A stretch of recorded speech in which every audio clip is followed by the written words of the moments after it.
વિપુલ Talaviya Jivandeep organ donation foundation Surat AIIMS હોસ્પિટલમાંથી doctor Hitesh Chitroda saheb, doctor મિલન સુજિત્રા સાહેબ અને ડૉક્ટર પરેશ લાડુમર સરનો સંપર્ક થયો હતો.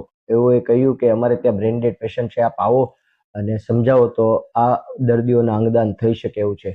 અમે અમારી ટીમના founder member PM Gondaliya, doctor Nilesh Kachhadiya અને સૌ ટીમ પહોંચી હતી. પરિવારજનોને મળતા કાચા પરિવારના 55 વર્ષીય મનુભાઈ જયરામભાઈ કાચા અને બીજા કિસ્સાના ઈલાબેન મનહરભાઈ પ્રજાપતિ જેઓ 45 વર્ષીય છે, તેઓના પરિવારજનોને મળ્યા હતા. તેઓએ અંગદાન માટેની સંમતિ આપી હતી. અંગદાનની સંમતિ આપતા જ અમે સોટો નોટોમાં રજીસ્ટ્રેશન પ્રક્રિયા શરૂ કરી હતી અને આ બંને દર્દીઓના થકી કુલ 8 લોકોને નવજીવન મળ્યું છે. બંને દર્દીઓની એક કિડની, એક લીવર અને બંને ચક્ષુઓનું દાન મળ્યું છે.